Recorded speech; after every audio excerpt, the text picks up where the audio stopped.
Hey everybody, hello, and welcome to Adventures in History.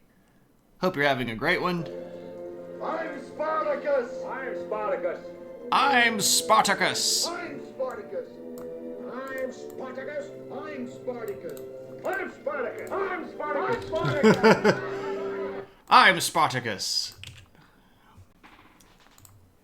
Tuna, thank you much. Duodecim mensis substantitur. Yeah. So for everybody that's not, Latin speaking, that means 12 months sustained or 12 months in a row. Tuna. Thanks, man. Much appreciated as always. I'm glad to have you counted among the Spartaci. Hello to everybody else. Who have we got in here? We've got Martest, what's up? KP dropping the lurk because he's got stuff going on in the real world. Schmonite, what's up? How's it going? Vipers, just finished watching Eternals. Didn't realize Marvel was around for so much history. See, I don't know, man. I haven't watched the Eternals. I don't really know if I want to. I probably will eventually because just my curiosity will get the better of me. But I don't know. I don't know. I feel like we're going to sit out half of the universe dying in our little cottage is kind of like the worst thing to do ever if you're a hero. And I don't feel like there's any way that they can justify that logically to me. And I really feel like that was probably the disclaimer for me. Like, disclaimer, everybody that's in this movie was a complete wuss and sat out the biggest threat to the entire universe. And now they're going to suddenly show up and try to be relevant. Also, we got a whole bunch of people that you'd recognize. Can I sleep that long? You mean like can you sleep 12 months in a row? Figment, I would not suggest that because usually what we call sleeping 12 months in a row is a coma. And I don't think that you want to really be in a coma because, it's a coma.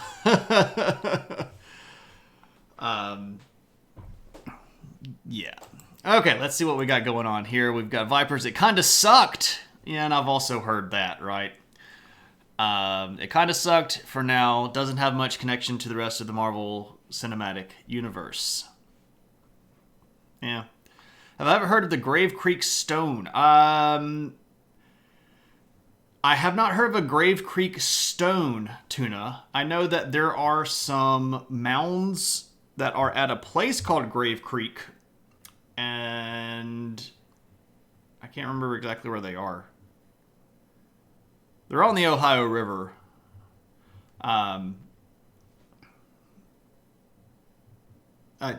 For those of you that don't know, I'm a really big fan of Native American mounds. And I think at one time I loaded all of the Native American mounds that I've located here. Let me see if I can actually do that real quick. Let me see if I can open that file that I have. Yeah. Okay, so here we go. Every single one of these little red dots is a publicly accessible Native American mound. And there are a lot of them. And I think Grave Creek is over here on the Ohio somewhere. I can't remember exactly where it is. Here we go. Grave Creek Mound. Boom. It's in West Virginia.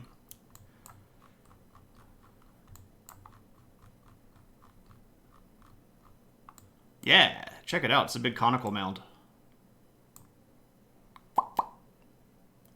Fancy schmancy. Let's see what I got about that. I did not add notes to that one, so I can't tell you very much about it. I think that one's actually a little bit older than the stuff that we're going to be talking about tonight. I think that one's an Adena mound because they were a lot bigger on the conical mounds. but I would be guessing if I said that I knew much more about that. Let me turn all those off. By the way, if you are interested and you use Google Earth and you want me to send you that file that I have, I would be happy to send you that collection of pins that I made. Let's see. I don't know. It could be fun. I'm Spartacus! I'm Spartacus. I'm Spartacus! I'm Spartacus. I think that was my favorite. I'm Spartacus! I'm Spartacus! Sci-Fi Dallas. Thank you so much for that sub, and it's much appreciated. I have not heard of the cave. Wait. I have heard of the Cave Geek bone that is used to paint. If Sleeping Beauty can sleep for 100 years, you can sleep for one. That's true, but remember, she was under a magical spell. So, if you want to get cursed, you have to go find a spinning wheel and then poke your finger on it. It was an artifact with writing dug out of the mound there. Oh! Well, that's interesting. Supposedly dug out of the mound there, yeah. What's that one in the Far East? Cryonics, I've already passed that. It is Adena. Cool. That's where you were born? In West Virginia? Maybe. The good thing is it's close to the Mexican restaurant. Yeah, right? Someday you'll get back to those country roads. I see what you're doing there, Vipers. I see what you're doing. I can send it to you. Yeah, I'll totally do it. You could curse yourself, maybe. I think it. So the particular thing that Sleeping Beauty stuck her finger on was the needle from a spinning wheel, because after the fiber comes off of the big wheel part of it that kind of threads it together, it comes off of a big needle, and there's a specific word for it, and I can't remember exactly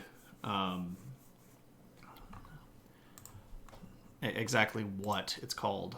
Okay, let's turn the mounds back on. The easternmost mound, like over here. Fernley Property Mound in Cooperstown, New York. And there's Serpent Mounds Park. That's not located correctly. So I feel like some of these have moved around in the process of me messing around with them. There are so many in Ohio. They're everywhere. Good gracious. I want to go to Ohio so badly to go up there and see stuff. One day. I was supposed to do that over the summer, and then it just didn't happen. Because, there's a pandemic. Any near Virginia? Spindle, thank you. Thank you, Emmy. Thank you. Yeah, okay, let's turn it back on. We'll go back over here again. Are there any in Virginia? Let me turn on state borders. I have not found any in Virginia. That does not mean that there aren't any there. It just means that I have not found any.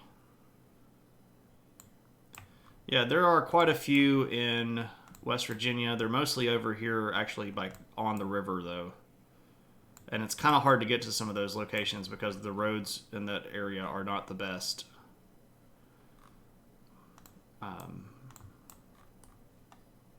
How do you find them? Basically, you go to the internet and you start Googling stuff. One of the reasons why there are so many over here that I know about in Louisiana is because it's like you go to Google and you type Native American mounds in Louisiana, and they actually have organized trails where they have websites dedicated, or if you want to go to the Northern Mounds Trail in Louisiana, it starts over here and you drive down these roads and you get to see these different mounds, and it's really well laid out. It looks like it was made in the 1990s, but I'll take what I can get, right? And I've been to a lot of these. My wife and I, just a couple of weeks ago, went to see the Grand Village of the Natchez Indians. There are there are 3 big mounds here and 1 small mound. So this is like the chief mound. There's an old one that's over here.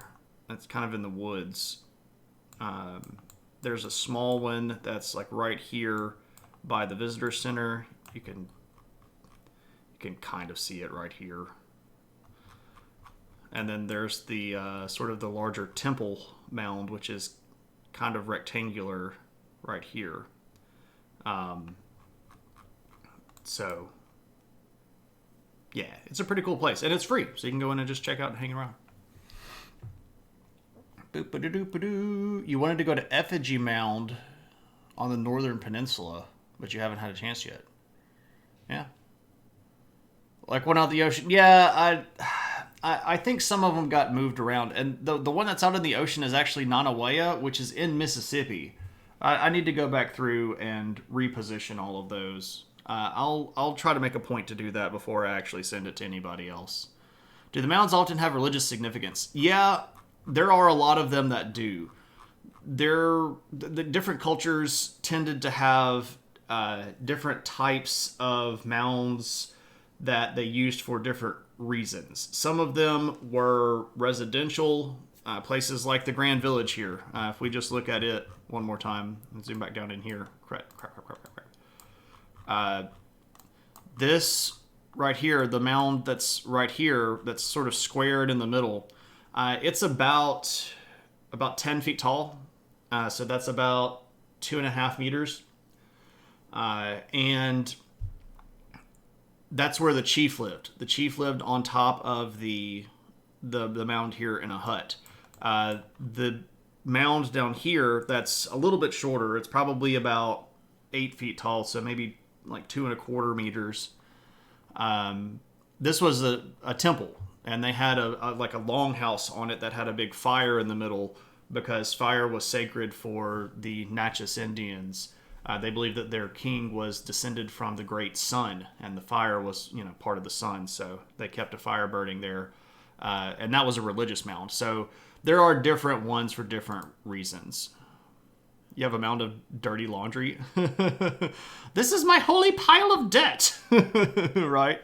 But then you had like enormous ones that they played sports on top of. And I've shown this before, but I mean, it's just right there. We didn't go to it this time, but I've been there more times than I can count. This guy right here, Emerald Mound, is the second largest Native American mound in the United States, and it's absolutely enormous.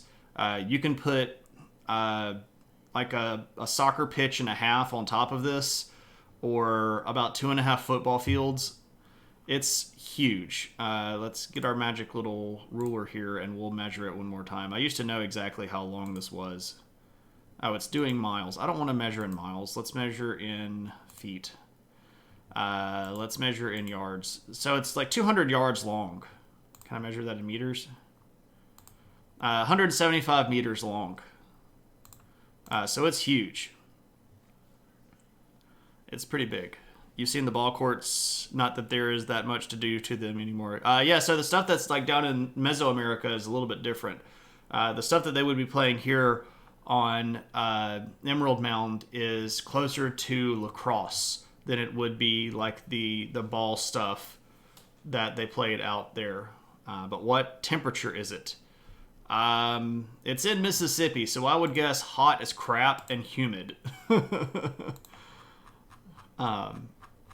And by the way, the goal of tonight's stream is actually to talk about Native Americans, sort of, though, a little bit broader in all of the Americans. So this is totally up my alley, and I could run my mouth about this for, like, forever, right?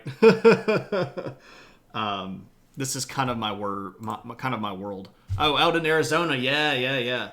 We'll talk about some of the earliest sedentary life out in the Southwest tonight, because this period of time is where that stuff really starts getting kind of solidified. Hey, Calm Heart, good to see you. Speaking of feet, you came in at the right time. Ooh, it's a little bit of a spicy take, but okay, cool. We don't shame. So here's the deal. We are at a show. This show is called Adventures in History, and I am your host. I'm Shane. And the goal of the show here is to talk about history in a way that is engaging and fun and not boring at all, and designed to just get information to people that are interested in it in a way that doesn't make people go to sleep, because so much of history gets kind of cast as boring and lame. So I don't like that idea, and that's why we stream. And on Thursday nights, we try to cover history in chronological order, and we have been going through the 4th century of the modern era. So 4th century AD or CE, whichever one you want to use.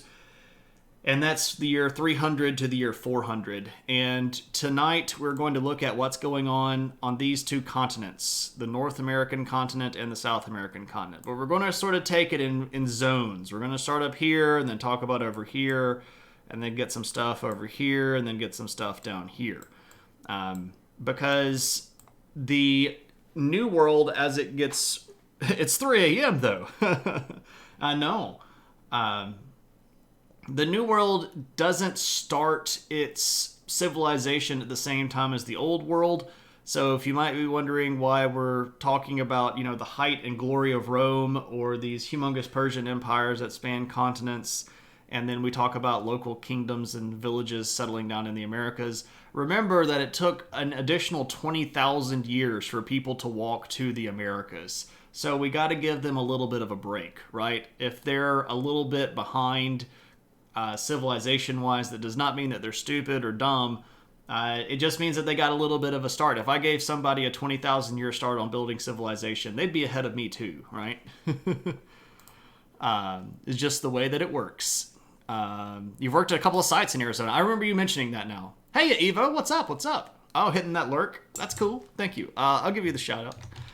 If you don't already know who Evo Lazi is, you should totally go check out the stream. Evo is a scientist that talks about all sorts of things that are very prevalent and very honest and very current and up to date about like the real reality of living in the world that we live in from a scientific perspective with actual data. Yeah, actual data. It's crazy. There is this real thing called objective truth, and you can talk about it. It's crazy.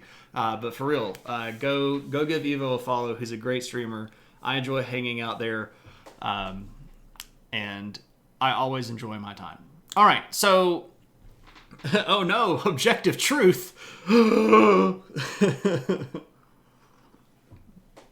It turns out that 1 + 1 does in fact equal 2. It's 100% subjective. Oh, Evo. Right. Really? 1 + 1. All subjective, right? What is 1? Let's debate the philosophical concept of 1. It's a process, right, but we can produce data, in fact, out of it. So, where are we going to do? All right. We've got people in the Americas. We've talked about the Americas before, but we have not talked about the Americas for a little while. A lot of that is because the changes that are happening in the Americas are not happening very rapidly. Even though they do have civilizations, they do have organized cities, and even some big cities, there are not many of them. There are civilizations sort of spread out over the Americas that have become sedentary, which means they live in one spot during this time. Agriculture is expanding during this time. But we have not really got to the point yet where there are big empires on all of the continents, right? There are going to be empires, and we'll talk about one of them tonight, and it's basically the only real empire that's in the Americas at this time. And in some of these sedentary cultures, there's not even really what we might even call a kingdom yet. So some of these are still kind of chieftains kind of things, where the agricultural revolution has not fully kicked in, and they have not produced more food than they need to be able to have people completely go over to specialized roles like chiefing, right? Summon the opinion hat. Dun, dun, dun, dun. The opinion hat has been summoned. Allow me to don the opinion hat. This is the opinion hat. It makes me look very opinionated. Makes you look like a proper gent and or a Peaky Blinder. With someone that has as much Irish heritage as I am, I'll take the Peaky Blinder reference. Also, Cillian Murphy. I mean, he's kind of a dreamy looking dude. If I could get compared to him, I would consider that an honor, right? Let me throw some of these lovely opinion emotes in the chat, and we'll read this question. Your thoughts on the corporate sanitization of truth and history. Example, are historical Disney movies a good or a bad thing on the whole? I think that there are ways that you can do that and do it right. And I don't think Disney does it the right way. What Disney does is takes a story very frequently from another culture and decides that they're going to completely eliminate most of the original context of the story and then change the entire meaning of the story and kind of scrub it down to something that can be packaged and sold to kids, right? So like if you've ever read the original Little Mermaid story, you'll know it don't end like that at all. In the original Little Mermaid story, she sells her voice out to the sea witch, and the prince goes and chooses another guy, and she ends up alone by herself. And the real moral of the story is don't give up who you are to chase somebody that doesn't like you. And what the moral of the Disney Little Mermaid story is, if you give up yourself and change completely who you are fundamentally, someone will eventually love you and you'll find worth then. And that's some hot garbage. We should not do that, right? I won't go into a graphic description of what happens in Snow White and the Seven Dwarfs, but let me tell you, they're not happy dwarves. Nor is Snow White very excited to see them. So, you certainly are as terrifying as a scarecrow in appearance. Oh, ha ha ha. Thanks for the dig there.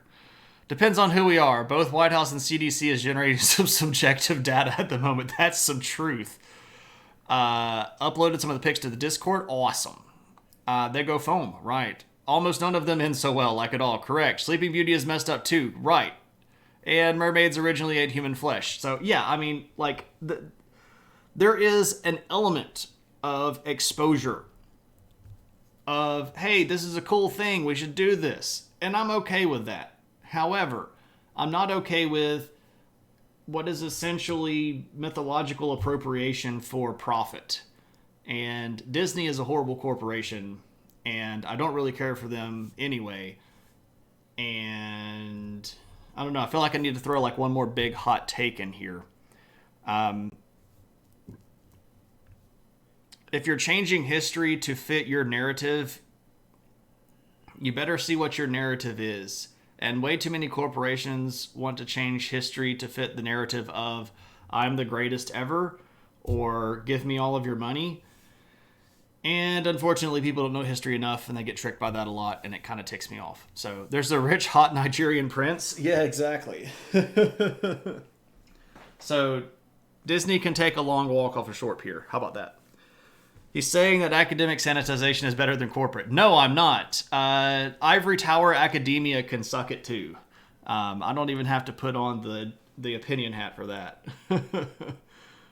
History and knowledge should be for everybody that wants it. It's not a designator of class or status. If somebody wants to learn, there should be no roadblocks between them learning, right? And now people are going to be like, well, what if I want to learn how to, like, you know, massacre somebody? You know what the heck I'm saying. Stop being a jerk. The older I get, the more like Ariel's dad you become. But daddy, I love him. Girl, you're a child. You don't even know. Take a nap. Right? Right? What about when it comes to things like outdated values? I mean, history is what history does. And you can't change history. You also don't have to glorify the bad things. You can still share what happened in an honest way. Right? So here's a real hot take. I don't really have a problem with Disney showing Song of the South. And that might get me canceled, But let me finish what I'm going to say. If they put something at the beginning that says, look, here's the deal. This was created during a period of time where this was absolutely considered okay. And people didn't see anything wrong with this. However, it was objectively wrong. And, here's what people thought was okay. We can learn from that. And if people know what to look for while they're going into it, they can learn from that. Right? And they're not going to go into it glorifying the stuff. They're going to go into it with a mindset of, holy crap, we've got to do better. Right? I don't think that every single statue from the Confederacy needs to be melted down and thrown away. I think if people want to keep them around, that's fine. You take them to a museum, you put them in an exhibit all together, and you say where they came from and who put them up and why. You say, these statues were made by the Daughters of the Confederacy in the early 1900s when it looked like black people were going to get a chance to vote. And they made them to try to scare black people out of voting by reminding them of the fact that they used to be slaves. And here's what horrible people did in the past, right? I think that's a learnable experience. And I don't think that we need to necessarily run away from everything that was shady and bad. You just need to admit that it was shady and bad and put it in the proper context when people are consuming whatever it is, right? Ariel's background screams white privilege. That belongs in a museum, right? If you erase history, it definitely does no good. Yeah, the dude of dudes. Well, you can change history if you're Doctor Who or Doctor Strange or even just have a time machine. Dude of dudes, that's an actually really interesting concept. I think the best way that I have ever seen time travel handled is actually in a comic book. Go figure, I'm a giant nerd. Where, very basically, time travel can't exist prior to time machines being made. So as soon as I invent a functional time machine, people from the future of that point can travel back to that point, and people at that point can travel into the future, but nobody can travel prior to the point of a time machine being made, because that would then create the old paradox of you can't be here because it doesn't exist. Also, time travel is one of the laziest plot devices ever, and anybody that relies on it to try to make something happen is probably going to screw it up. I have never seen a good time travel story that completely wraps up all of the plot holes successfully, even Back to the Future, and I love Back to the Future, right? I wish more media did the disclaimer and showed all the history of entertainment, especially cartoons and movies. Yeah, I mean, you don't have to broadcast them on primetime television, but if somebody wants to go learn what people thought in the past, you should be able to do that. You don't have to go glory and revel in it. You should be going into it with the understanding of this is friggin' horrible, right? Like in America, if I want to watch Triumph of the Wills, if I want to watch Nazi propaganda, I can watch Nazi propaganda. I can go find that on YouTube right now, but I can't watch Song of the South. Now, I'm not trying to say that one is better or one isn't. I'm just trying to say that we have a really weird perspective on things in America when it comes to the past. And we don't like to admit that what we have done was wrong, but we're perfectly willing to point the finger at everybody else when they do stuff that's wrong. I'm kind of ranting right now, if you haven't figured that out. Hiding history away doesn't let future generations know the mistakes of their forefathers. Correct. Or help them build empathy and wisdom so they get to keep it from happening again. Correct. Every story is a time travel story. It just goes forward. Well, there we go. I think you think somebody, who is this? Future Man handled time travel problems the best. I am not familiar with Future Man. I am not. Yeah, what a Nazi parade, right?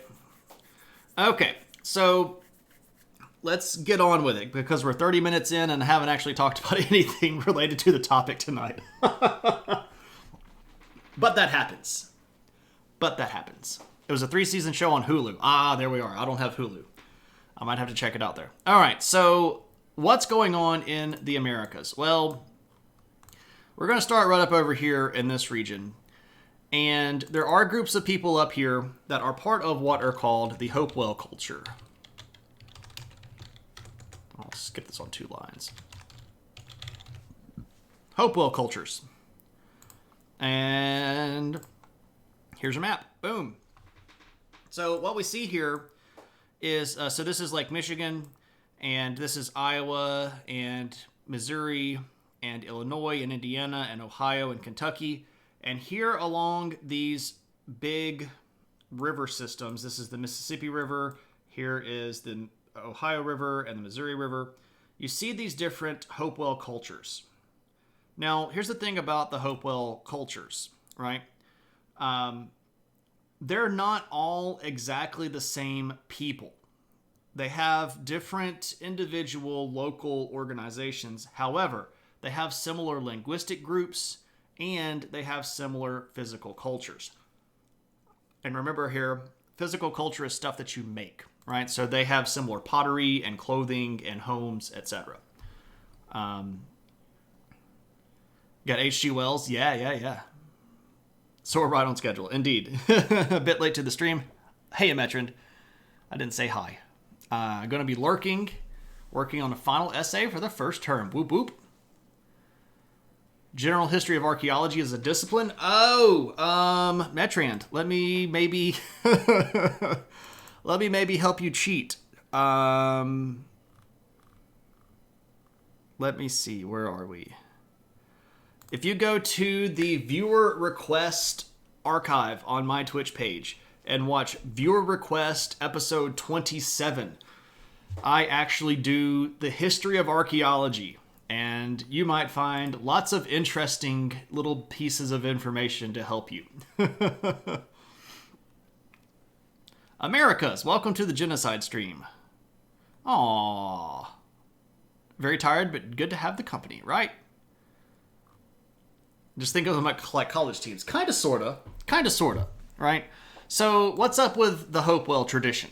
So again, they're not one tribe. There are several different tribes. They have a similar language. They have a similar physical culture, and they're there along these big river systems in the northern central part of the United States. Again, this is sort of like right around in here.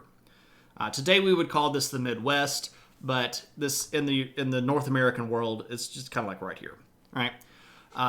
This group of cultures and this particular tradition had grown out of a earlier group called the Adena, who we have mentioned several times on stream previously and just mentioned earlier tonight.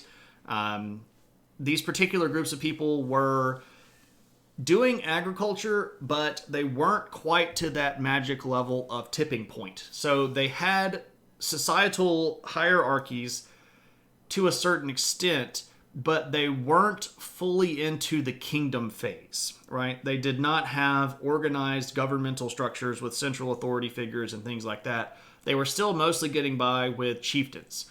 But they actually did have a semi-skilled craftsman kind of group. And I've got an interesting image here that I can show you. This is a snake, clearly, that's made out of copper.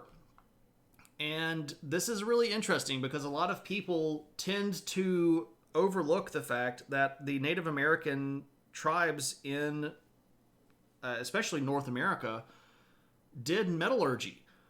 A lot of people think, oh, these people were just dumb and they made baskets and they didn't do anything with anything. But there's actually a substantial amount of copper deposit that's around the southern shores of the Great Lakes that had been discovered hundreds of years prior to the Hopewell tradition starting up, and they made really cool things like this. Now, this isn't actually as big as it looks. This is only about, I think it's about 5 inches, kind of diagonally. What is that in centimeters? That's like 15 or 16 centimeters. So it's not the biggest piece, but it is pretty neat, right? I think that's pretty cool. Dude of Dudes is going to go join the Discord. Working through the 3 big schools: traditional, processual, and post-processual. I didn't go that deep. I just talked about a lot of people and some of the big discoveries and why. But you're actually in a course, and I'm just a dude running my mouth on Twitch. So you can kind of forgive me, I guess, right? They did use metal. They had a lot of artistic pieces. If you Google Hopewell tradition or Hopewell cultures, you're going to find a lot of the pieces of stuff that they did. They're pretty good at making different types of baskets and different types of pottery, but they also have one of my favorite things, a break screen. No, they have Native American mounds. Woo! This particular photo is at a place in Ohio. This particular location is called Mound City in Ohio. One of the places I really want to go to pretty badly. And you can see here that we have different types and different sizes of mounds. Probably still look through the VOD when you have the time. Oh yeah, absolutely. I hear you. Always try to overhelp. Like, you should do all of these things. I'm of the opinion that too much information is never really a problem. Do you a favor and look up Avon, Ohio. What's in Avon, Ohio? I'm sure that there's probably mounds there, because if it's in Ohio, it's probably not further than about 50 miles from a Native American mound. Take me down to the mound city where the grass is green and the girls are all dead. All dead. There's a cemetery that has a mound in it. Yeah, that's actually pretty common. That's a weird thing that happens all over the areas where Native American mounds are. People will build cemeteries on top of them. I was at a cemetery last year with my wife over in Louisiana that has a mound in the middle of it and graves on top of it. It's really, really weird. Professor would love Twitch VOD as a source. Yes, citation. Weird dude online. Right? I'm sure you could cite me as an actual source. I mean, I'm a credentialed individual, but this isn't peer-reviewed or anything. I guess the only real peer review that I get is when people in the chat call me an idiot or say that I'm doing something wrong. But it's not like rigorous review, right? I mean, I have credentials. I have studied this. If it's in Ohio, I would bet that it's probably either Adena or Hopewell culture. It might be later Mississippian culture, but if it's in Ohio, it probably is either Adena or Hopewell, one of the two, if I had to guess. And I probably already have it on the map, and I just don't know if I'll have it off the top of my head. I can remember a lot of stuff, but I can't remember everything. Unfortunately, my brain does not just universally store all material ever. I wish it did. It'd be really nice. Anyway, so these particular mounds are used for a lot of different things. Usually, only the really, really important people in the cultures got the mounds built for them when they died. Most of the rest of the people were actually cremated. So they had some organized religious ideology, but, not necessarily the whole, priestly caste kind of figures and stuff like that. Mentioning the peer review process just gave you an evil idea. Rotten Tomatoes, but for scientific papers. I would dig that. The problem is that the people would get review bombed just like movies do on Rotten Tomatoes. But I would be behind that. I wouldn't mind basically anybody ripping a new one out of my particular research. But I'm pretty open to people telling me that I've got something screwed up, because I'm always happy to go back and try to learn something else about it. I have credentials.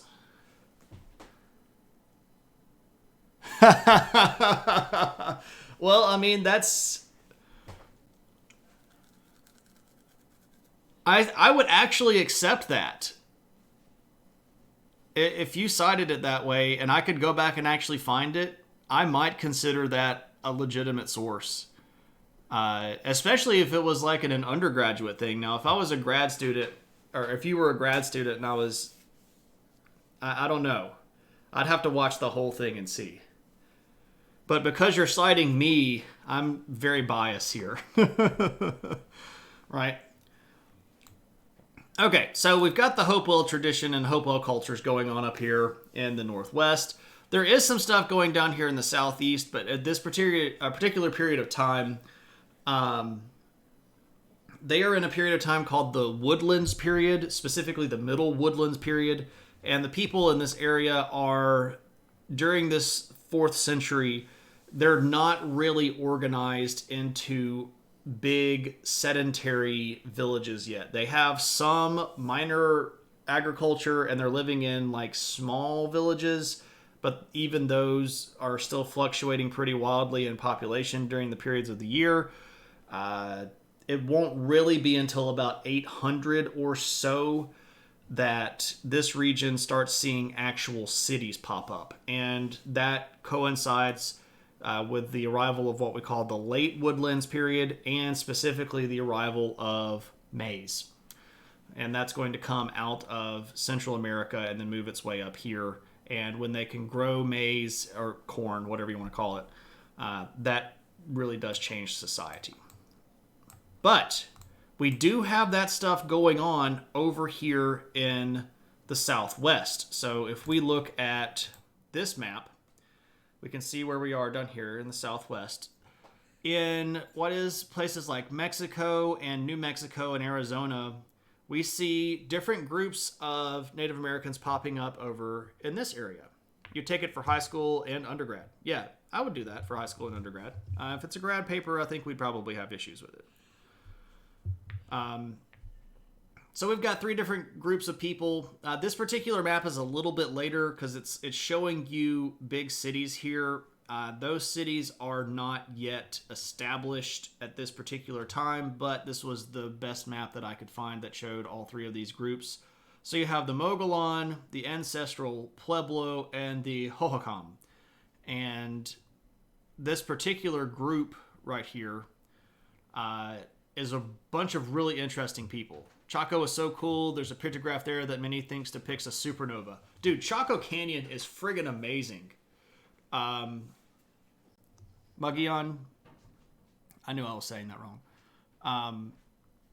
Chaco Canyon is laid out based on solar and astronomical events and with like north, south, east, west axes in it. It's friggin' crazy. And there are actually several other smaller sites that are kind of in the Chaco Canyon region that are sort of on this same astronomical line. It's really bizarre and really, really cool stuff. Yeah, see, this is where sci-fi is going to show me up because I've never been out to the southeast to see any of these things, and it would have been really cool if I could have. It must have been awesome to be a Native American nerd teenager. I did have a girlfriend, but she moved. Yeah, right. Sure she did. She did move. That's kind of what we do. Yeah, okay, fair enough. And Bandolier's up that way? Yeah. All of these cool places that I can't go. So we're just going to put Southwest right here. And I'm being visited by a puppy. And I don't know why I'm being visited by a puppy, but I'm getting some serious sniff action going here. You want to come and see me? You want to come over this way? You like coming up this way? Come on. Come on. There we go. There's the puppy. Hey. What are you doing? Are you worried about me? Because I'm in here talking to nobody? And I'm not paying attention to the puppy? Is that it? Oh my gosh. She got a bath today. And every time she has a bath, she goes through a period of time that we refer to as the fluffle bomb. And the fluffle bomb is when all of the hair that gets dislodged from her bath just decides to erupt out of her almost at projectile speed. Yeah, wet sheds. She gets the wet sheds pretty bad. Pretty badly, yeah. So there's the puppy of war. Cry havoc and let slip the puppy of war. What up, Aristotle? How's it going, man? If you don't already follow Aristotle, please do. Dude's a smart guy. He's a philosophy teacher and ethics teacher at a university. He's super smart. He hangs out. He goofs around. He talks shit with people. I'm not supposed to say that word on this stream. I'm sorry, everybody that has friends, little people in the room. You shouldn't say curse words until you get old enough to understand when the proper way to use them is. And if your parents tell you not to use curse words, you just shouldn't do it. Eris is a cool guy, though. A student of the Fluffelbaum. You'd have to pronounce that a little bit differently. You'd have to say the Fluffelbaum. He does talk ships. He does. Sips tea. Anyway, Southwestern cultures. Why can't I go Southwest? I could go to the Southwest. I just haven't. I've never made it a point to get out that way. I would love to. I just haven't. Now, if you're offering to make a trip out there and hang out and show me the Southwest ropes, and teach me the ways of the desert, and look at some really cool places like Chaco Canyon and Mesa Verde, dude, I'd be all over that. That'd be awesome. I would totally be down with that.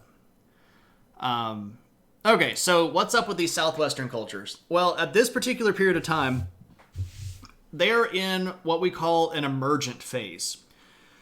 And this is a period of time where there's a really big transition socially and a really big transition culturally. Because the impetus that's driving this big change is agriculture. And specifically here, they had figured out how to do irrigation, right? So if you look at the map, like you can tell, it's pretty dry and arid out in this location.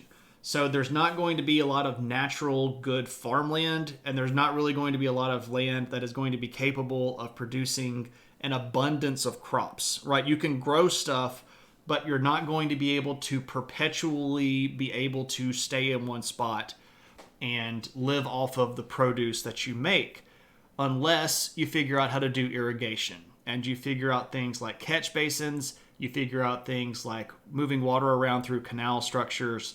And that's what's happening during this period of time over in the Southwest. These cultures are figuring out irrigation, and this is leading them towards becoming sedentary agriculturalists. But they're not quite there yet. They are, again, they're in this emergent phase. So it's a transitionary movement. But that doesn't mean that these people are, kind of scratching around in the dirt doing nothing. They're actually still really skilled and can make a whole bunch of really cool, beautiful stuff. This particular necklace right here is made out of several different types of beads, including turquoise. This is a Hohokam necklace. Really beautiful stuff, right? So they have artisanal skill. They have social, little bit of a beginning of a social distinction between the individual groups of people. And they're going to be pretty friggin' cool. And I can't wait until we get to a couple of centuries from now when we get around the 600s and I can start showing you all the cool pictures of all the big cities that they build out there, because this stuff is really freaking cool. Lumpy is going to say hi the other day, but you had no shirt and you felt like a close friendship. Lumpy, that just happens, man. It just happens in Eris's stream. So just hang out and feel friendly, and it's all good. Everybody go follow Lumpy, who is actually an academic himself, and hides it under doesn't even really hide it, but lures people into his layer of academia by being a completely boss Minecraft builder. So come for the Minecraft, stay for the Mindcraft. See what I did there? I think that was pretty clever, right? You're trying to save a cursed castle for Saturday, yeah. We might see what's up. Ceremonial purposes. No. It was just pretty. A bunch of archaeologists out west. Sci-fi, that... Maybe I need to go out west. Maybe I just need to go out west. You're going to keep that one. You're welcome to have it, and you don't have to cite me. You can just have that one. I think it was my fault. I said something about the Greeks not wearing clothes in the gyms, and you had to show him some background in Greek culture. Right? I was hanging out in Eris's chat, and somebody brought up the idea that the only reason that the Academy of Athens allowed women to come to the academy was so that the male philosophers could steal all of the ideas of the female philosophers. And I thought that was actually something that might have legitimately happened because the ancient world is, full of crazy stuff. So what I said was, from this point forward, all philosophy has to be done in the nude, right? And this is actually a reference to the Olympics situation because there were a particular series of events that led to the Olympics being required to have nude competition. And the particular event was this lady dressed as a man and then won one of the foot races. And then after winning, she was like, ha ha, I'm a woman and I beat you. And then all the men were like, from now on, you got to do it buck naked. Can you do it that way? And of course, this was like misogyny writ large. But there you go. Just chatted with the mother, and the tribe that was in Ohio near where your mother lived that made the mound was before the Iroquois. Yeah, so the Iroquois really didn't show up, and there's actually a whole thing with the Iroquois. Iroquois is actually a linguistic group and not necessarily a tribal group. There were tribes that considered themselves part of a larger Iroquois culture, but there were several different tribes that were individualist groups, and if you called them just Iroquois, they would not necessarily consider themselves the Iroquois. But that's a whole other thing, right? This was, they really didn't show up. The Iroquois, the way that you're referring to here, would not have been an extant culture until a lot later on, around the 1400s. What were the tribes you said? Adena and Hopewell. And specifically, this would have been the Ohio Hopewell. Or maybe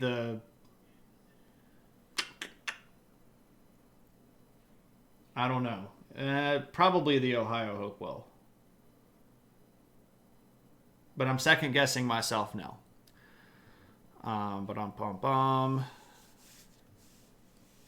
That was a really clever objection. As a woman, you believe it. Is that real? Oh yeah, that really happened. The whole you have to do the Olympics in the nude thing. That really did happen.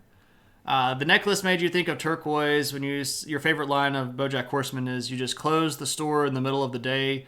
What if people need turquoise stuff? It's New Mexico. They'll find it." Yes, Lumpy. That's actually one of the more identifiable items of Native American culture in the Southwest, especially the Hohokam. If you're going to go out there, or if you just Google, and I should type this here if you want to Google it. If you want to Google that, the first thing that's going to pop up is stuff made out of turquoise, right? So, yeah. Okay, so let us move down to good old Central America. And if we remind ourselves what's going on down here, or if you weren't with us, the dominant powerhouse in this area at the time is a city called Teotihuacan. And it sat right about here. Boop. And it was a really, really big city. We're talking about a footprint that is humongous, multiple square miles of territory. Teotihuacan. Bless you. But Teotihuacan is going to be the most powerful city in the Americas at this time. They are just absolutely the big city to beat. The population of Teotihuacan was likely in the tens of thousands. It was enormous. They have buildings there that are absolutely humongous. We've shown photos of all of these things earlier on earlier streams, so we're not necessarily going to go through that. You love the National Park Service? I do too. History and culture of the ancestral Sonoran Desert people. Boop ba boom. Casa Grande, yeah. Oh, the Sonorans. Oh yeah, there's the Hohokam canals. Yep. Cool. Yeah, go check out that link, and there's more information there. Oh, you've been there. Well, that's cool. JMR's been to places that I haven't been, which doesn't surprise me. It just means that I'm jealous. Everybody go give JMR a follow. Playing games, chatting, building models. It's a good time. Have your time. Spend it in the gaming fort. You won't be sad. Teotihuacan, at this particular period of time, is ruled by a ruler whose name is Spear Thrower Owl.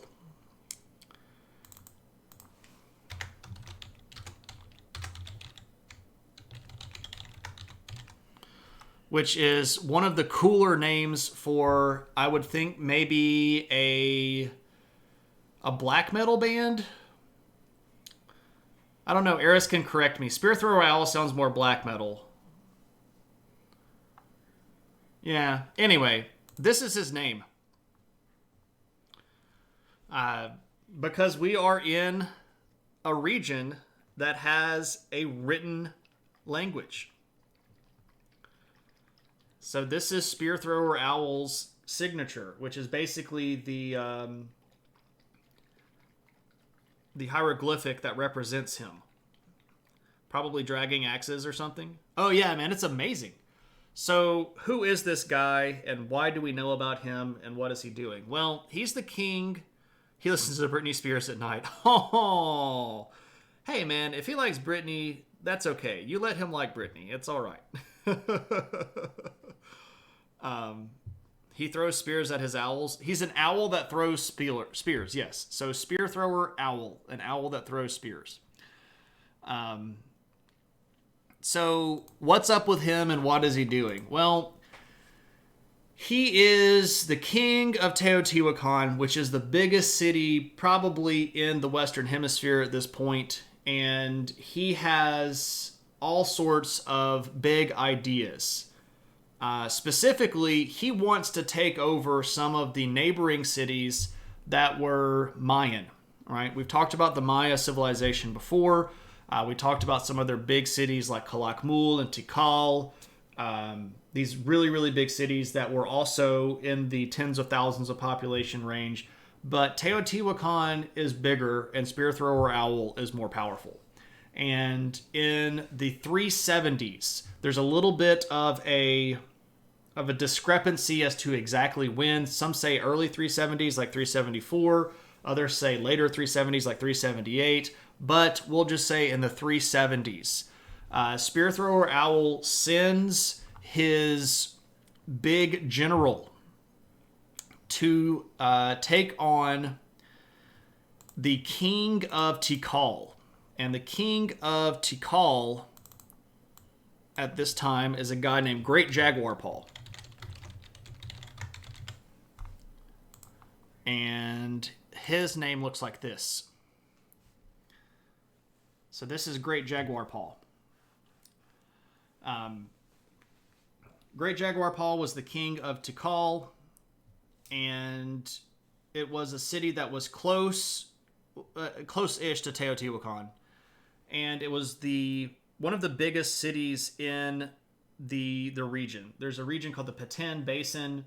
It's a geographic area that has a lot of agricultural capability. It's got a lot of water options, especially freshwater options. Anyway, Tikal was a big deal. If you've ever seen Star Wars Episode 4 or Episode 7, the big buildings that they have the rebel base in are actually at Tikal. So pretty neat. Or wait a second, that's not right. Is it right? Was it Tikal? No, I'm second guessing myself again. I don't know. Because now I'm thinking that it might not have been Tikal.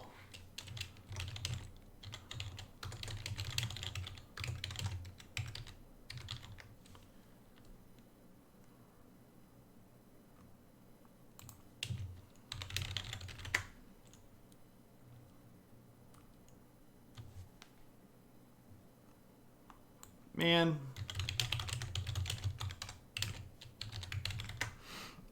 Yeah, it's at Tikal. I was correct. But then, Yavin 4. Clearly it's Yavin 4. Tunisia is where they did Tatooine. So Tunisia and Tatooine is there.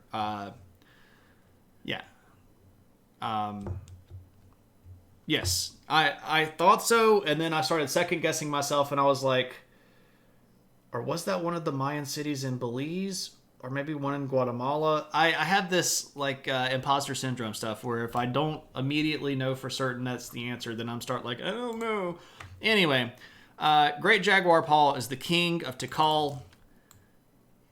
Spear Thrower Owl is going to send his top general. His top general's name is Born in Fire, which is an amazing name. Oh, I'm sorry. It's actually Fire is Born, which is also an amazing name. And I have dyslexia. So Fire is Born is the general that goes to Tikal with this big army and kills Great Jaguar Paw. And we know that this happens because of this thing. This is what's referred to as the Tikal Stela, and it is just covered with all of these really neat hieroglyphics and this particular scene of the battle and all of the story of what happens. And basically what it says is, check it out, Teotihuacan showed up and they wrecked our junk. And that's unfortunate for Tikal. Now, here's the... Ooh, I forgot to show you this. This is a stela from Tikal as well, and it has Great Jaguar Paw's name on it, right up here. So this is talking about several things that Great Jaguar Paw did, but we know that he is the king from this particular image right up here. This is his signature, Great Jaguar Paw, and it looks again like this guy. There we go. Boom. Okay, now what ends up happening? Yeah, I know it's a cool name.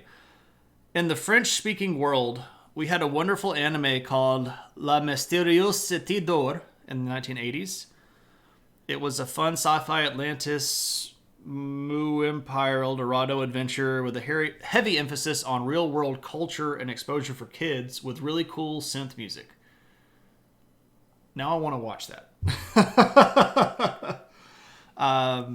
Lumpy, can you send me a whisper or something with that particular name so that I remember it? I would actually really like to see if I could find that. That would be really cool to watch. And I love watching kids' movies. Mysterious Cities of Gold. Yeah, I'm interested in that. That would be really cool to see. All right. So, Fire is Born kills Great Jaguar Paw. Maybe. Probably. But there's a little bit of fuzziness in the story. Oh, they dubbed it. Interesting. You used to watch The Mysterious Cities of Gold as a kid, too? There we go. It used to air on Nickelodeon. Well, then how did I miss this? Yeah, I'm going to have to track that down. Anyway, Fire is Born is going to start taking over other cities as well in the region. There's another city called Copan that he ends up taking over. And there's another city called Oaxacan. No, that's not like it. Oaxacan. And my Spanish pronunciation gets all messed up, especially when they throw X's in it, because X makes the H sound and my brain wants to say the X. Here, I'll type it if you're... And I just typed it with an H.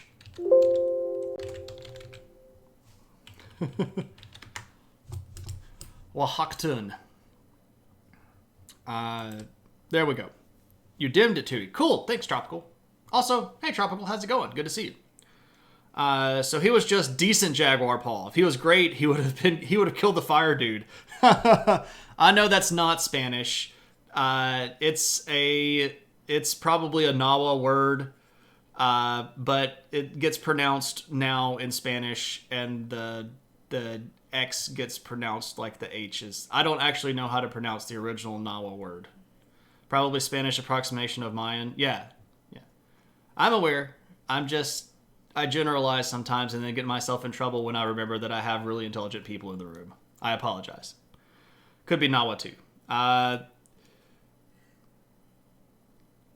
Hoktun. Ahoktun. Well, I guess it'd be a Hoktun if I was pronouncing it Spanish-wise. Axe. Do I actually say the X? Or does the X make the H sound?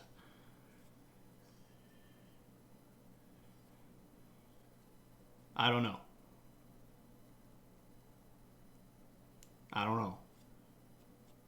You're welcome to correct me. I am completely willing to be corrected.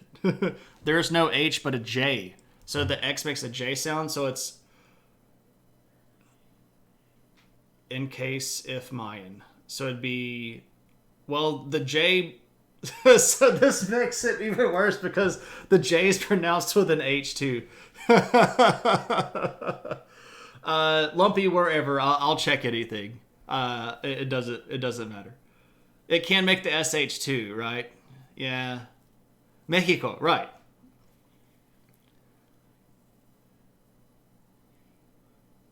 Mexico in Spanish, yeah.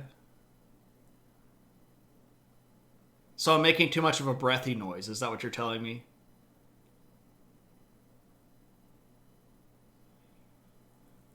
But if we... so I'm breathing too heavy. Okay, I'm with you. I'm breathing too heavy. Yeah.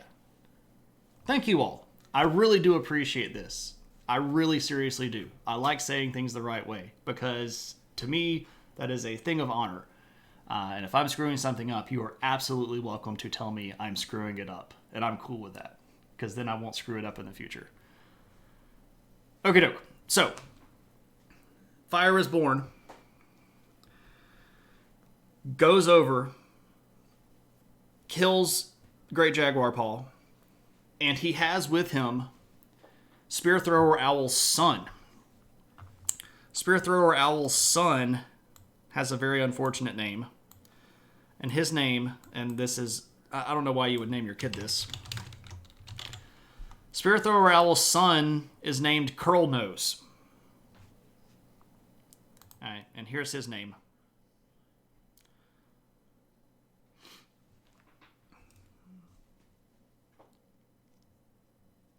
So this is Curl Nose. And we actually have an image here. This is a stela from Tikal that shows Curl Nose.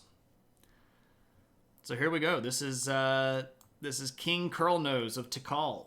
But here's the thing. Let's remember, he's not Mayan. He's from Teotihuacan. So what is actually happening here is that Teotihuacan at this particular time is establishing an empire. It is exporting rulers to other cities and other kingdoms in the region. And that is the definition of empire. And if we really want to look at it in the purest definition of empire, this makes Teotihuacan the first empire that exists in the New World. And they end up bringing a whole bunch of stuff under their control, including all of this stuff. So again, here's Teotihuacan, sort of in south central Mexico. Tres Zapotes is an older city that had been around for quite a while, but here's Tikal and Copan. Here's Kamanalhuyu, which was one of the other really big Mayan cities.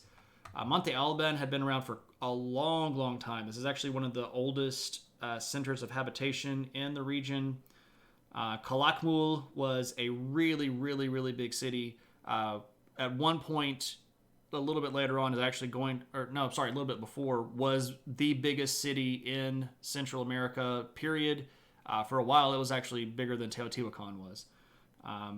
But so all of the sort of shaded orange stuff here is going to end up either directly or indirectly under the control of Teotihuacan. So they're going to have a substantial, good old-fashioned empire. And it's really interesting stuff because I feel like this gets left out of basically all American history classes, because too many American history classes end up like basically U.S. history classes, and we never get this. Like, I didn't learn anything about this stuff when I was, growing up in elementary school. We learned about the Aztec and the Maya and the Inca, and we did all of those in one day, and then we moved on, right? So, Maya, Inca, the Aztecs, right? So you just do it all in one day because there are only three things of people that really ever mattered. And that's absolutely silly. Dave's Discount Rulers. The best deals anywhere. Kings, priests to rule your city. Hey, a Techman, what's up? When you went to Teotihuacan, So JMR, have you been to Teotihuacan too? Man, you're just like, you're killing me, man. You're killing me. I'm so jealous. You never covered much of American history. You covered all Latin America and all of Spain. Tropical, aren't you? Are you in Spain? I can't remember exactly where you're located, Tropical. I apologize. And you don't have to say if you don't want to say where you're from. You can just even give me like a region or a continent. That'd be cool. The mitochondria is the powerhouse of the cell. It is indeed. That's also something that I learned in school. So Teotihuacan is a powerhouse. It is a big ol' honkin' empire. It is the first time that anything like that has really been seen in the Americas, and it's going to remain powerful for the next several hundred years. It doesn't stay powerful forever, and in fact, the Maya are going to end up surpassing them in just a couple of centuries. And then, of course, you get the Aztecs, which are even further centuries past that. All of this stuff right now, by the way, that we're talking about is almost 1,000 years before the height of the Aztec Empire, which is kind of crazy to think about because, again, we have this distorted timeline of American history because of the way that it gets taught so frequently, that the only thing that really ever happens in the New World is right before the Europeans show up. Like, before the Europeans, there were Mayans and Aztecs. The Maya people were culturally identifiable for, like, again, over 1,000 years before the Aztec people were even really a thing. And the ancestors of the Maya people are even older than that, like the Olmecs. The Olmec sort of ceased being an identifiable culture and evolved into the later people like the Maya over, that's like in the like 200s or so, or I even want to, no, they show up around the 800. Yeah, it's a long time before the Aztecs. It's crazy. This stuff is long before Europeans ever show up over here. You'll send me pics in Discord. I will drool over them and feel bad because I wasn't there. No, I'm really glad that people get the opportunity to travel. Travel is a big deal, and I wish that everybody could do it. Just seeing how other people live is so valuable. Getting a perspective that's bigger than the backyard that you grew up in is so important. And I really do think that travel eliminates a lot of prejudice. It eliminates a lot of stereotype, and it eliminates a lot of ignorance. I really do seriously wish that everybody had the opportunity to travel somewhere else. And I'm not just talking about, like, take a road trip to the next state over. I mean, like, go somewhere that's substantially different culturally speaking. You're from Puerto Rico and you live in Chicago now. Okay, cool. I actually have been kind of itching to go to Chicago lately. We can hook you up. Hook me up with what? Are you going to send me to Teotihuacan? Please, by the way, I'm not asking for that. By the Okay, so the impact of Teotihuacan having an empire is going to be felt all over the place because they have this sort of. I like to use the phrase gravity well because that's really sort of how it works. They have created something that is like a cultural gravity well, and it attracts things to it. And when things come near it, it can actually slingshot things off of it. And one of the big things that happens with the Teotihuacan Empire is this growth in trade. They start sending their stuff all over the place. And one of the reasons why you start seeing corn or maize show up in these other cultures is because Teotihuacan is able to build this empire off the back of sedentary agriculture. And other people go, man, I want to be able to do that. And we see their trade goods pop up all the way from like the Colorado River Valley all the way down into South America. This stuff is big deal. They are a real big deal. And this is going to be a pretty cool culture.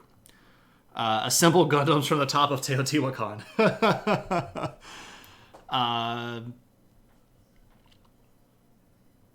You recommend the Mexico City Anthropological Museum. It's amazing. I have not been to Mexico City. I would love to go to Mexico City because Mexico City used to not be Mexico City. It used to be the capital of the Aztecs. Come on by. We can hook you up to travel. If I end up in Chicago Tropical, I would be perfectly cool with meeting up. That's the one with the sundial calendar. I think that's where that famous if you're talking about the big circle like actual calendar that everybody was showing a picture of when the world was going to end back in 2012. I do think that is actually in the Mexico City museum. I'm not 100% certain. You went there when you were young? My travel bug is kicking my butt today. It's kicking my butt. All right. Let's take a little bit of a trip and we'll go down to South America. And we'll specifically be looking at this region of South America right here in the Andes Mountains. This is modern day Peru and Ecuador and Bolivia. If we put up our borders, I can show you because I'm sure everybody is, up on their geographical stuff. But here we go, Ecuador, and here we go, Peru, and here we go, Bolivia. So this sort of region, and especially this region right here along the coastline, is where we're really going to be looking at. And if you were with us the last time that we talked about South American cultures, you learned that there is a group of people down here called the Moche.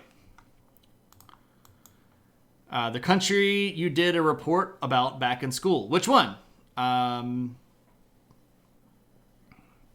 Peru. I've got a friend that has been, one of the mods, Mac in the Lab Coat. He's been down to Peru 6 or 7 times and has offered for me to travel with him to Peru, and it's just never worked out. There's so much cool stuff in Peru that I would love to go see.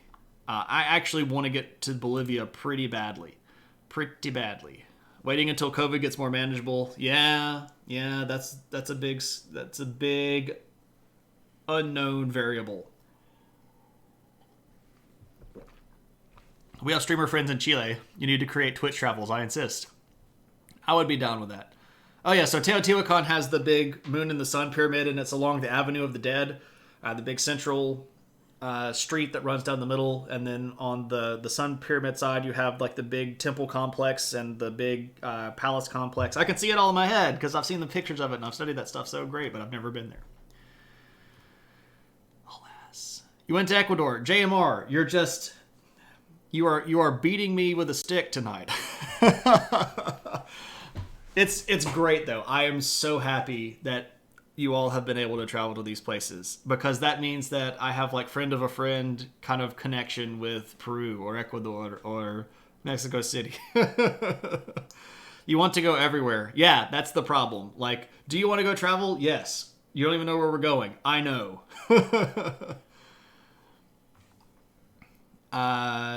You don't have family, so we can go with your family. You translate Spanish. I would appreciate that. I'm okay with Spanish. I can get by, but some of the regional dialects get me. The majority of the Spanish that I speak was taught to me by a lady that speaks Castilian Spanish, Castellano.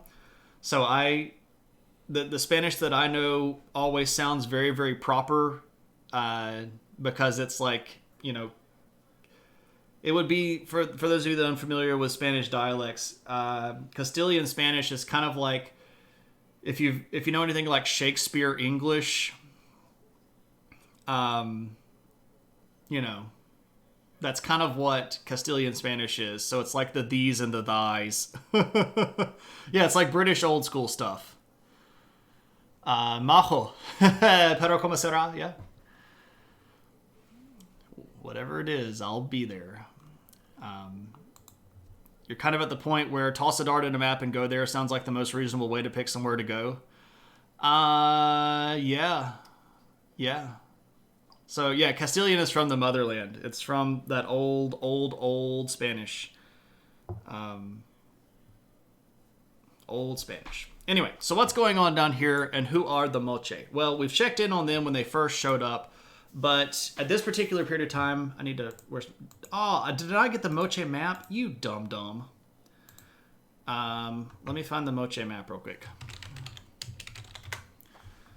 I know there is one. That's not it. I don't like that one. Oh, that one's actually really nice. We'll look at this one.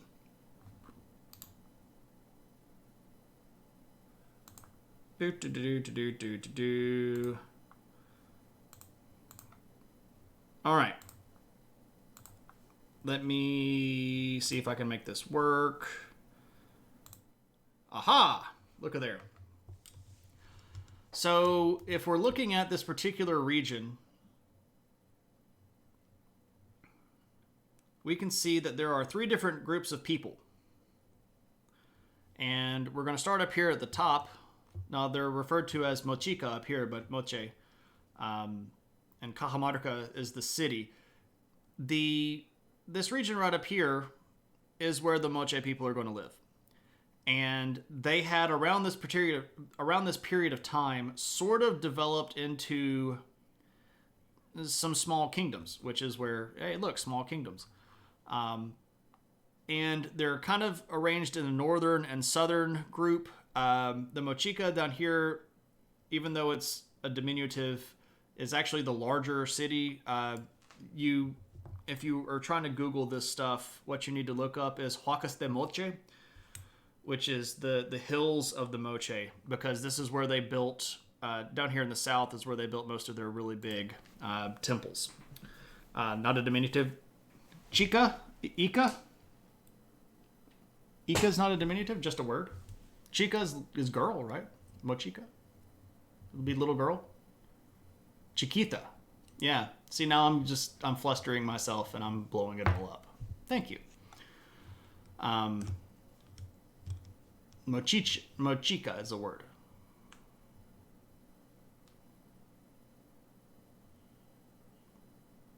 For some reason, that doesn't look the same over here as it does on the map, but it is what it is. Okay. Mochiquita. Thank you. So, what's going on with the Moche? Well, in a similar way that the people in the Southwest had figured out agriculture and irrigation, the people in this region of the coastline of Peru had also figured out agriculture through irrigation. But the Moche had done this a couple of hundred years prior to the Southwestern cultures, and they are going to be in a fairly further advanced stage, to the point where they had begun, I can't speak tonight to save my life.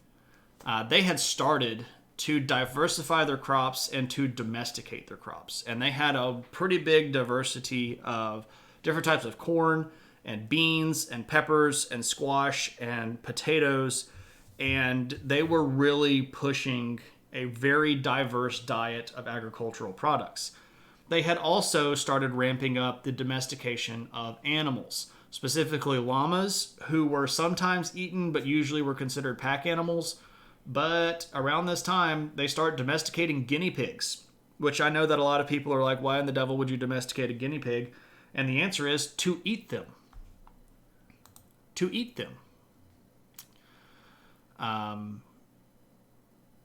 Yeah. So guinea pigs were domesticated to be eaten because they're cute, because they taste yummy. Yeah, apparently guinea pigs are tasty, and they're still eaten in regions of Peru and Bolivia today. But they keep populations of guinea pigs for food. They also eat. They also domesticate ducks. A duck, and these are again for eating. I've never had guinea pig, but I would totally eat it if it was offered to me. I've eaten basically everything like a guinea pig. I mean, I've had nutria, which is actually a type of rodent. It's frequently referred to as nutria rat. I've had beaver. I've had opossum. I've had rabbit. I've had squirrel. So why not guinea pig, right? I mean, if you fricasseed a hamster the right way, it would probably taste all right too. But, you know, eating hamsters and eating guinea pigs is just not something that a lot of people in the Americas are down with, except for the Moche people, right? I've had duck. I have indeed. I have eaten duck that, do they eat guinea piguckin? I don't think turkeys live in South America. I don't know of any turkey species that lives in South America. If there is, that might be like a fusion dish between South American cultures and United States culture, maybe. But I would think that you would put the chicken. So it would be turducken pig, because the guinea pig would go inside of the chicken because the guinea pig is smaller than a chicken. So it would be turducken pig. There you go. There must be some wild turkey. I don't think that there is in South America. I think that most of the turkeys that we sort of identify as turkeys are North American. Somebody can check me on that. There might be turkey vultures in South America, but I don't think you necessarily want to eat them. And a turkey vulture is not technically a turkey. It's just a specific type of vulture. But we're getting besides ourselves. Peacock? I think peacocks are Asian. And I don't think peacocks are peacocks American? Do they? I don't think they are. I think peacocks are old world. I don't think peacocks are in the Americas. I could be wrong on that too, though. My wife is the ornithology person. I'm only dabbling. All right. So the Moche are clearly the biggest group of people that are in this area. They have a whole bunch of domestication. They have a whole bunch of crop rotation stuff going on. They've got irrigation. They've got big cities. And their culture around this period of time in the 4th century is going to start even moving towards the next step, which is standardization. So this is going to imply a really big step in central authority where stuff like weights and measures get standardized. And that is a big step that really doesn't happen that frequently in a lot of cultures. There are plenty of cultures that never standardize weights and measures. The oldest people that do that are actually the Harappan people, who are in the Indus River Valley, and they show standardization as far back as about 3300 BC. Super fancy, really cool people. Back when you lived in Hong Kong, everybody is just so well traveled, and I love it. Coworkers of yours would bring these giant bags of mystery treats, all wrapped one by one, like a piece of salted fish, flavored peas, piece of root vegetable. Each Friday, you would do a Skype call where you unboxed and tried a random handful. Lumpy, that actually sounds delightful and amazing. I love eating new food. It's one of my favorite things ever. Origin of these birds in Asia. The blue peacock specifically has origins in India. This is why they're commonly called Indian peacocks or peafowl. They can also be found in wilds in Africa, where the lesser-known Congo peacock has an origin. Cool. Albatross and condor. Yeah, those are down there. You can find them in South America. Is that peacocks? You don't want to eat cow stomach again? Too chewy. Yeah, I've had cow stomach. I'm not a fan of cow stomach. It's... And here's what got me. When you bite it, it just keeps squishing. And it's like it has soaked up so much of the juice. It's almost like it...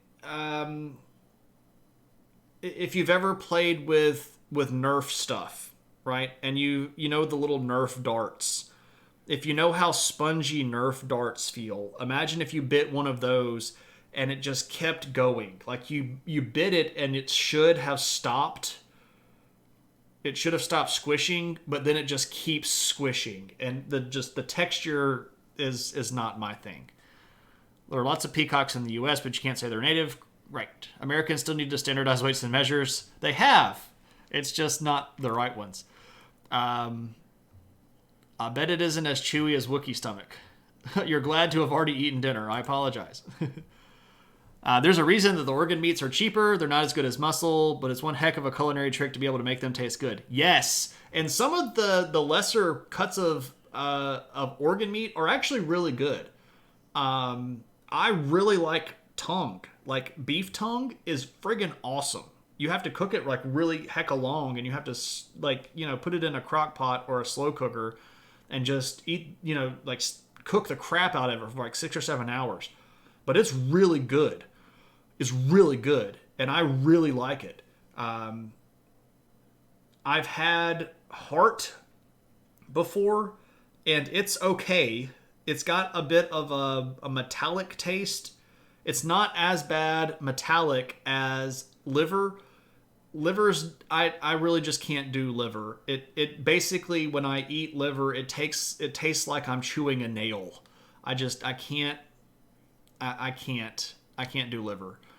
I've had intestines, which are... I don't like boiled intestines, but I've had fried pig intestines, and they're not so bad. You just taste them forever. Like if you eat 2, you're going to taste those for the rest of the day. They don't really go away, and you sort of have to mentally prepare yourself to get over the smell, because they smell like intestines smell. I don't taste bad. It's not my favorite taste in the world. But, I mean, it is what it is. I've had actual real blood sausage one time, and it didn't really have a lot of blood in it, and I didn't really know what I was getting into when I ate it. And it tasted okay because it was a little bit of blood, and it was mostly rice. It was rice and spices and blood, and it's kind of congealed up in the casing. And when they said it was sausage, I was like, that's kind of weird looking sausage, but like, yeah, okay, cool. And I was like, what kind of sausage? And they're like, it's pig sausage. And I'm like, okay, cool. I'm down with that. So I bit into it, and then I was like, this is not pig sausage. Like, yeah, it's blood sausage. And I ate the rest of it because I felt like I needed to. I didn't want to be rude. It's a very odd thing. It's a very, very odd flavor to me. I don't know if I like it. I don't know if they cooked it the right way. I would try it again, but odds are that I'm probably not going to like it. And now that I know a lot more about stuff, I don't know if my brain would shut off long enough to let me eat blood sausage again. Like, I know you cook it and that it would kill most of the stuff in there, but like, you can't kill a prion, right? If you tasted it, it's the spices. The blood doesn't taste like any. See, that's the thing though. Like, it tasted flinty. Like there, like when, like if I bit the inside of my cheek, and you can taste the blood in your mouth, it kind of tasted like that, and that's why I immediately knew that I had not bitten into real sausage. Or CS blood sausage and pig intestine is delish. Liver takes you back. You're going to buy some this weekend with brown sauce and onions. I feel like if you did something to like maybe marinate liver instead of just cooking it straight, it might be better, but it really does taste like a nail. You have a limited palate, but people are always encouraging you to eat a bag of things. I am a Puerto Rican. I appreciate the official or like the unofficial status. You had blood sausage in Korea, their equivalent, in stew with rice. It tasted fine.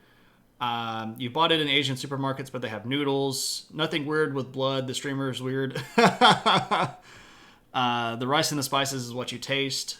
Chicken heart you tried in Brazil. I've had chicken gizzards before.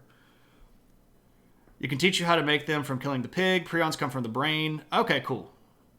I mean, again, I am an adventurous eater. I would try it again. I would just have like mental moments. If you just gave it to me and said, "Here, eat this," I would eat it. And then, have the experience, and then you could tell me what it is. You've never had anything that's made of blood that doesn't taste a little like iron or copper? Yeah. Back home, they make a dish that if you get it right, the person is pig brains and liver, and you can eat it. Yeah, see, like, eating brains. I don't know if I could eat brains. I've had brains offered to me, but I have not partaken in brains. You have a missionary uncle, and he said he was not a fan of live beetle and snake steak. I've had snake, and it's not so bad. I've not eaten a live beetle, but I have had crickets, and I've had mealworms, and I have had a sucker that has a scorpion in it, and I've had grasshoppers.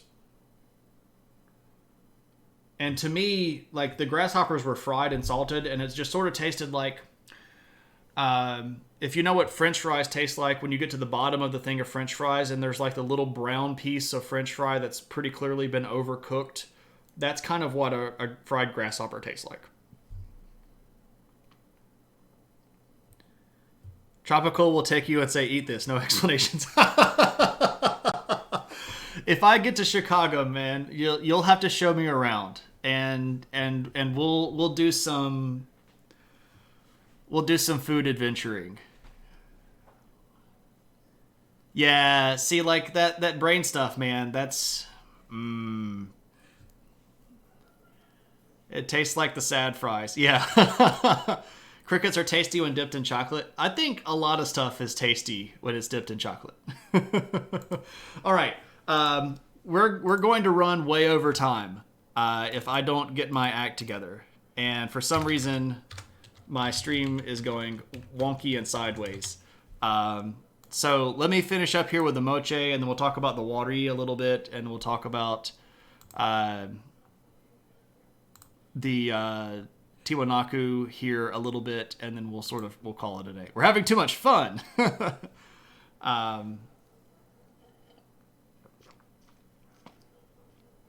It's when you have blood pudding, which is similar to blood sausage, but in the form of not sausage. Overtime in history class. Yeah. Ardusvensk? I know what that means.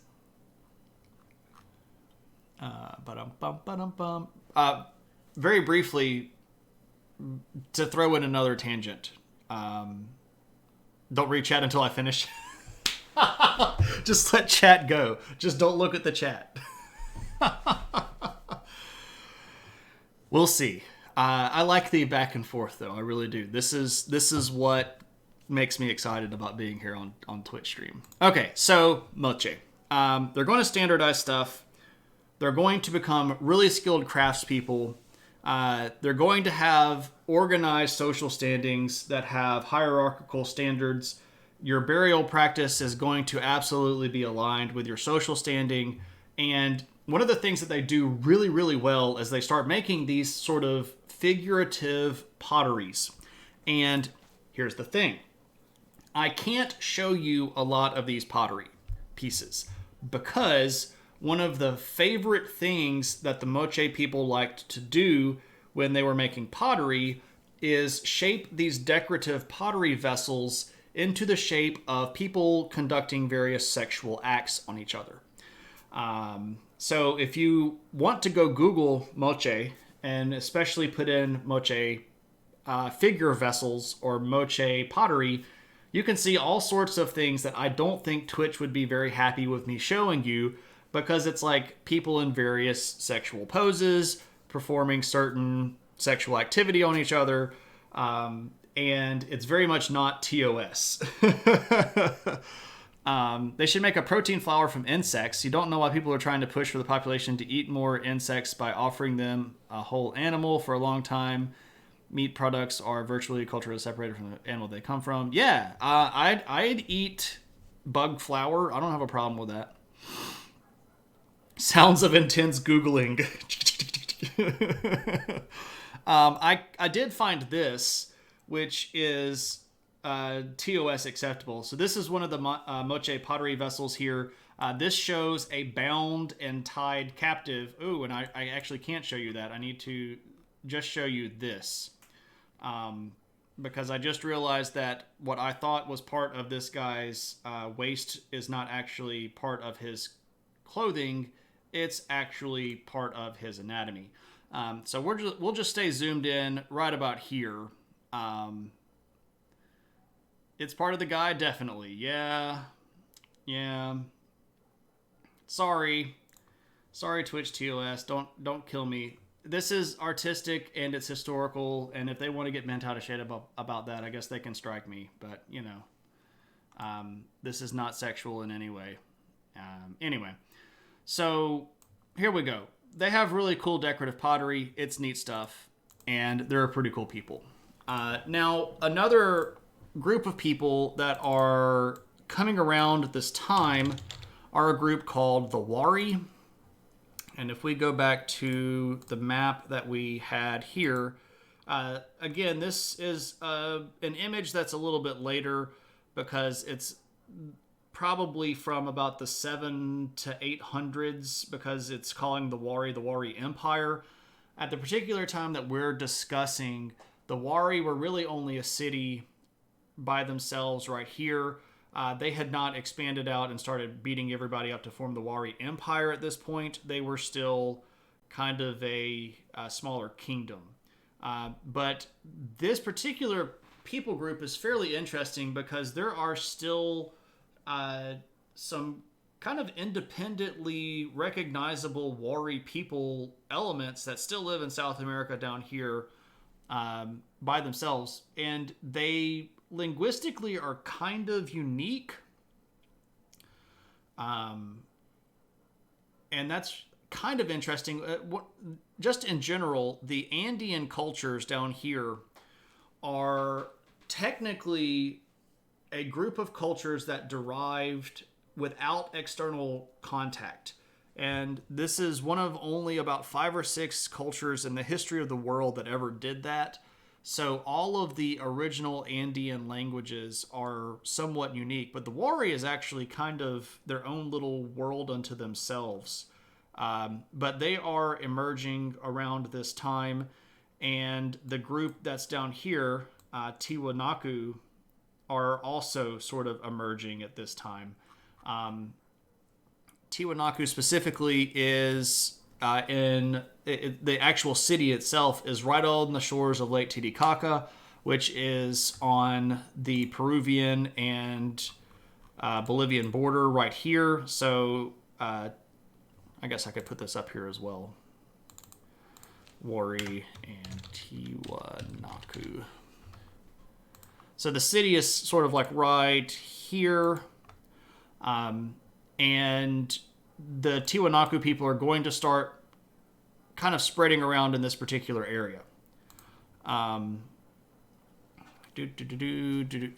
think you can show pictures of anatomy educationally according to TOS. Cool, then I'm all good. These adult pottery are explicit and it needs to see what's happening on an autistic level. Yeah, for real. This is why I did not share them. They can get a bit much, right? So Tiwanaku is going to be actually a little bit larger than the Wari population at this moment. And one of the things that is kind of going down here in Tiwanaku is stuff like this. This is what is referred to as the Door of the Sun. And this is actually in the city of Tiwanaku. And there's a whole bunch of really interesting mythology that sort of deals with Lake Titicaca itself. And there are quite a few myths that say that the gods basically were born out of this lake when the sun rose over it. So like the sun rose over the lake and this sort of woke the gods up, and then the gods came out of the lake. So this is the door that they came through. They left the walls up. Yeah, it's just a door. Like it's a symbolic, like this might be theoretically how the gods entered this plane of existence. So there's a whole bunch of really interesting mythological stuff going on down here. There's actually an island right here that has a really cool Inca era city on it that I would love to go visit. But I have been told that getting into Bolivia from Peru is a difficult thing to do, and I would want to go to Peru and northern Bolivia at the same time, and I would want to make one trip out of that. And crossing borders in South America is not always as easy as it seems, and especially with like rental vehicles that can get into a lot of trouble. So what would probably happen is that I would do Peru and go down to Lake Titicaca and then go all the way back up to somewhere like Lima, and then fly to Bolivia and then go all the way back up north from La Paz to Lake Titicaca to get the other side of the lake, which would be a lot of backtracking, and I really don't like doing that when I travel. Is Bolivia dangerous for tourists? If you're intelligent, no. There are people that are absolutely willing to scam you. There is organized crime in the big cities. Pickpocketing is pretty bad. It's not... I mean, it as a tourist, if you're standing out and you're doing the dumb stuff that tourists tend to do, yeah, you're going to be a target. But if you are intelligent and you do stuff the right way, with forethought and with planning, and you don't flash around money, and you don't act like an idiot, and you find somebody that's local that can help you, you're going to be okay. Any place you don't know what is going on, you are it. Yeah, pretty much. Pretty much. I don't think that they're going to try to smuggle cocaine through me. I would be a horrible drug mule. Yeah. So I don't think it's really any more violent or dangerous than going to basically any other big city, right? You know, I've been to a lot of big cities over in the Mediterranean world. I've been to places that people thought I was going to get jumped in, right? When I told my family that I was going to Jordan, they freaked out. They were freaking out like, oh my gosh, you're going to go over there, you're going to get arrested and you're going to get abducted and you're going to get kidnapped. And I met, and I'm not joking here, the nicest human beings that I've ever met in my life in Jordan, and had an amazing time over there. I think if you're smart, you plan your trip out, you know what you're doing, you know where to go, you don't take stupid, unnecessary risks, and you act purposefully instead of just wandering and being a dum-dum, I think you can get away with a lot of travel that a lot of people don't think that you can do. So, all right. So we are going to end up over time, but that's okay, because at this point, you don't stand in the middle of the street looking at Google. Correct. You know where you're going. You know what you're doing. You walk with a purpose. You do your thing. Yeah. Right. Even in Chicago, if I have to see Google, you go into Starbucks and hide, right? There are neighborhoods in cities in America that are more dangerous than going to La Paz, right? It depends on what you're doing and where you're going. La Paz, by the way, is the capital of Bolivia. Okay, so that is our America's check-in.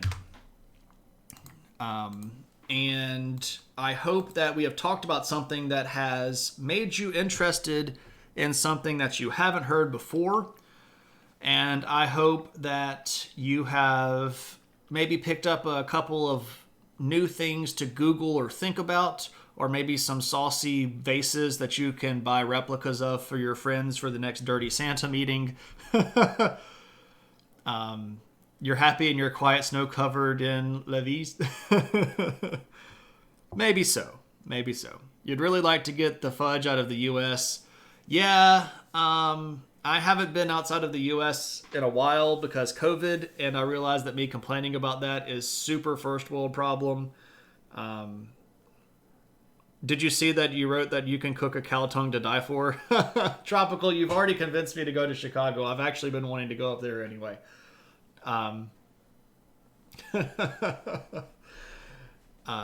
If I get up there and we can hang out, I'll pay for it if you cook it. Excellent conversation on the stream as usual. Lumpy, oh man, that's what I'm here for. I love the idea that we can meet up with friends and have a good time and talk about stuff and edify knowledge and form interesting friendships and talk about eating stomach and liver and correct my Spanish pronunciation and just have a generalized good time, because that's what we're here for, right? If you're thinking of going somewhere, you mind me sending a cab? Take off with you. Dude, this is actually something that I've been talking about, and people have asked this of me several times. Like, hey, are you going to travel anywhere? I'd love to go with you. I'm actually thinking about trying to do some sort of trip this year during the summer, assuming, COVID stuff. And one of the things that I was thinking about is trying to pick a big city in the United States that has some historical stuff that people could go see, and that would be a place that I would enjoy going anyway. And I've thought about stuff like New York City or Chicago or St. Louis or Washington, D.C. D.C., by the way, is my favorite city in the United States. I absolutely love D.C. You won't be in the U.S., otherwise you'd be in... Yeah, you'll be in Thailand by that point. Going to Thailand is a little bit harder than going to D.C., though, unfortunately. I wish I could just hop a plane and go to Thailand. Let's meet Becca in Oregon.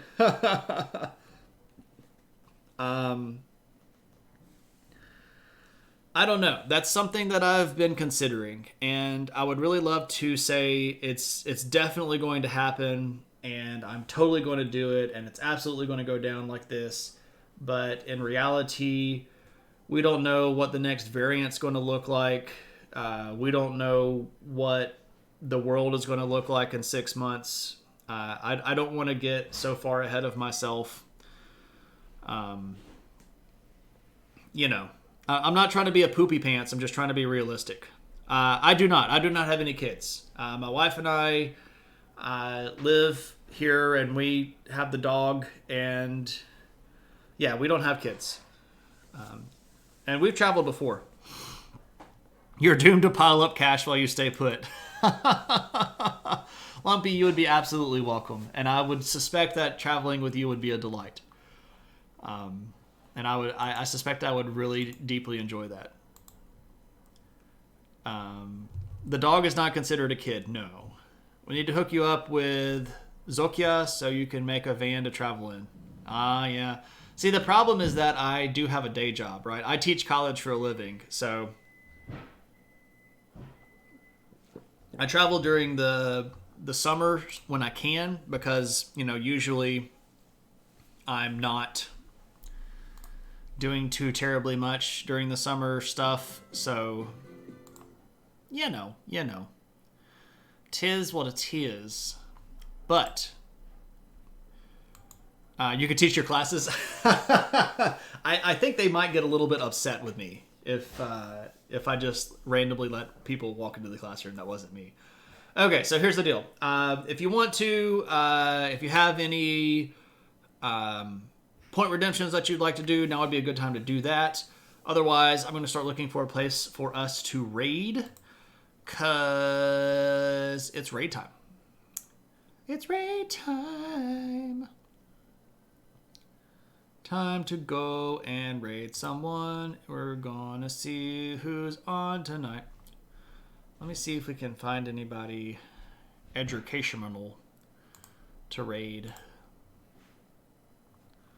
It's possible. I don't know if it's probable, but it is possible. Who be raiding right now?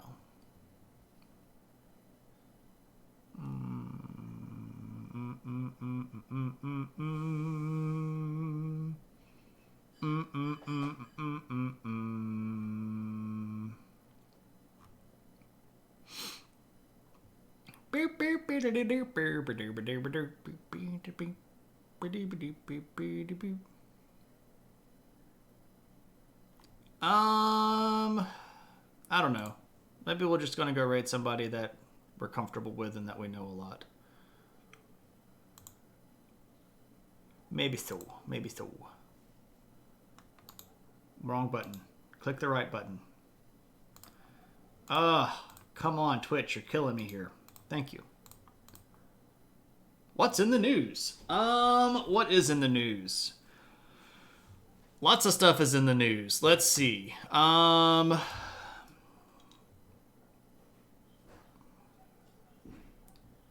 Well, the Russian troops have decided that they're going to be pulling out of Kazakhstan, which is a good thing. The fact that we don't know how many people in Kazakhstan died is not a good thing, but we talked about that last time. People asked me what's in the news. So what if we look at the other side of Russia and talk about the whole Ukraine situation? So right now, the United States and Ukraine and Russia are having peace talks because Vladimir Putin, despot that he is, has basically demanded that NATO change its formulation and stop letting anybody that wants to join, because they don't want Eastern European nations to join NATO, because Vladimir Putin is, again, a despot and does not want allied countries with the United States on his borders, because that ticks him off, and he knows that he won't then be able to do stuff like invade the Ukraine, which he's already done once and has taken Crimea. He wants to take southeastern Ukraine and had moved tens of thousands of troops to the border. And then the world was like, we're not really interested in letting you do that again. And then he pitched a hissy fit and said, well, America's got to stop letting people in NATO. And they're like, dude, we're not the only member of NATO. Like, there are other countries, and the bylaws of NATO say that we're open for anybody, and we're not really going to change those just because you're pissy. And Putin has basically said, well, we're not talking anymore.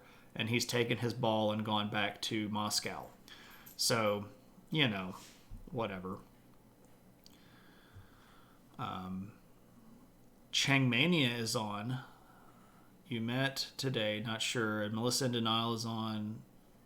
Homozygote is on. Cryomera. We raided Cryomera like not too terribly long ago. So how many times have you been to Gettysburg? 0. I have never been to Gettysburg. You can think of funky thing in the news. There's a super load going to be heavy oversized load going through traveling New York, Pennsylvania. Usually I try to talk about like world events, stuff that's happening in the news that people might not have been like completely up on because it's kind of hard to follow everything that's happening in the world, you know, because the world is a crazy, crazy place and stuff happens way too fast. Way too fast. It's hard to keep up with everybody. All right. I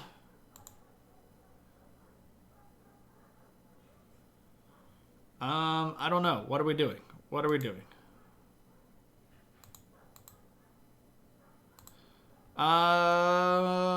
Let's just go raid Cave Geek. No, I've not been to Gettysburg. I've been to Pennsylvania, but I've not been to Gettysburg. I haven't been everywhere. Looks like Cave Geek is celebrating passing 4,000 viewers. He's also working on a map from The Hobbit. So, you know, that's enough for me to get interested. So we're going to go raid the Cave Geek. Why have I not been there? For the majority of my young life, I did not have the funds to do lots of travel. And then when I got the ability to travel, I had enough money to travel abroad. And so I did a lot of travel, like places like Greece and Rome and Turkey and Jordan and France, instead of going to Gettysburg, because this might surprise people, I'm a little bit of a bigger fan of world history than I am American history. So there we go. How many historical landmarks are there, dude? There are like 1 million of them. I can't go to all of them. Anyway, we're going to go raid Cave. He's a cool guy. He's a good friend. He's working on a map from The Hobbit. I have told everybody that he's a really cool streamer, so we're going to go see him. Our battle cry, as always, is adventure, and you can put lots of exclamation points there. And if you have those lovely adventure hats, you can throw those in the chat. Otherwise, the next time that I will definitely see you is next Thursday. I don't know what we're going to be talking about because I haven't planned the next phase. I got to work on that over the weekend. I'll probably be doing model building over the weekend too. Let's see. I don't know. Anyway, thank you all. It's been a great time, and adios.